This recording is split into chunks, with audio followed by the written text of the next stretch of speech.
70 साल का जो इतिहास वामपंथियों का रहा है कांग्रेस के साथ, केरल में हम उनसे लड़ते जरूर रहे हैं, केंद्र में हमने उनको समर्थन देकर राहुल जीतेंगे कि नहीं सरकार जीतेंगे? बनाया है, वो रिजल्ट आएगा। रायबरेली जीत रहे हैं, मतलब वायनाड हार रहे हैं, रायबरेली जीत रहे हैं, रायबरेली जीतेंगे, वायनाड का रिजल्ट बताएगा। विवेक श्रीवास्तव डरो मत, बता दो ना वायनाड में क्या होगा। ये बता दिया, उन्होंने बता दिया। ये सवाल आचार्य जी, ही- आचार्य जी, अब एक गंभीर बात एक सेकंड, आचार्य जी के पास आता हूं मैं। आचार्य जी देखिए, सबसे पहले तो आपका जोरदार तालियों से एक बार फिर अभिनंदन है कि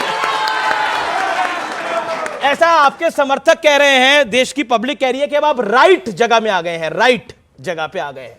लेकिन पॉइंट ये है मेरा, नहीं राइट नहीं, एक लाइन बोल दूं जी। महाभारत में एक ही आचार्य विदुर जो थे कौरवों के पक्ष में खड़े थे, उसके बाद भी कौरव हार गए थे। अब तो इकलौते धर्माचार्य भी इधर आ गए हैं, तो अब पराजय तय है। आचार्य जी ये कौन एडवाइस कर रहा है राहुल जी को? ये आपकी तो आज सुबह सुबह 2-3 नेताओं से कांग्रेस की बात हुई होगी, तो किसने एडवाइस करा ये इस तरह की रणनीति करो? आप चाहते हो वो कांग्रेस के नेता भी कांग्रेस से बाहर कर दिए जाएं? आप चाहते क्या है? मैं क्या चाहूंगा, कांग्रेस में ही काफी लोग बहुत कुछ चाह रहे हैं लग रहा है।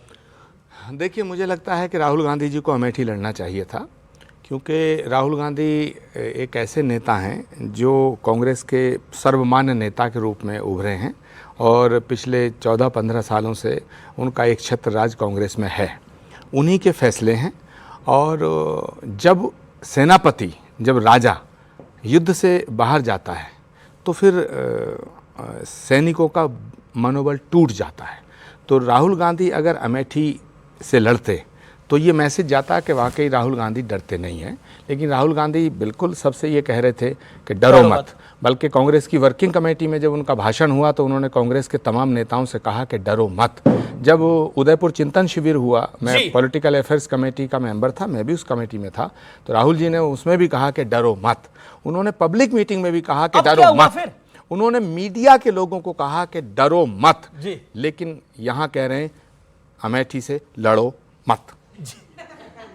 ये ठीक है, एक सेकंड, ये पॉलिटिक्स और जो इनका क्या रोल है? ये लेफ्ट वाले ये कांग्रेस को आबाद, केरल में लड़ते हैं, दिल्ली में चिल्लाते हैं आगे हमारे ऊपर। नहीं, ये कांग्रेस को आबाद करने के लिए है लेफ्ट वाले, या कांग्रेस को बर्बाद करने के लिए है? नहीं, लेफ्ट किसी को बर्बाद नहीं करता है, क्योंकि हाँ लेफ्ट जिसे देख लेता है वो स्वयं बर्बाद हो जाता है। लेफ्ट जिसे देख लेता है। हाँ, लेकिन विवेक श्रीवास्तव जी की मैं ईमानदारी का बहुत इनका आदर करता हूं कि इन्होंने साफ कह दिया कि हम वायनाड में राहुल गांधी को हराएंगे और अमेठी में राहुल गांधी के गीत गाएंगे। नहीं, रायबरेली में। तो सवाल इस बात का है कि ऐसे सच बोलने वाले इंसान का स्वागत करना चाहिए, जिन्होंने कम से कम ये नहीं कहा कि हम वायनाड में अगर मगर लेकिन बट करेंगे। साफ कह दिया कि हम वायनाड में राहुल गांधी के खिलाफ हैं। मगर मैं एक इंपॉर्टेंट बात कहना चाहता हूं अमीश, बात यह है कि ये भारत है और ये भारत शौर्य की पूजा करता है, पराक्रम के प्रति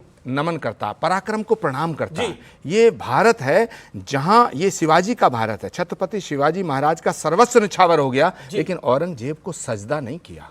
ये महाराणा प्रताप का भारत है, ये महाराणा प्रताप की भूमि है, ये महाराणा प्रताप की भूमि है जहां उन्होंने घास की रोटी खाना स्वीकार किया, लेकिन अकबर के आगे सर झुकाना स्वीकार नहीं किया। तो ये जो भारत है, ये जो भारत की जनता है, ये योद्धा को चुनती है। और आज राहुल गांधी जी ने जो फैसला लिया है उससे ये मैसेज गया है कि राहुल गांधी अब योद्धा नहीं रहे। ठीक है, राजकोट में मैं आ रहा हूं,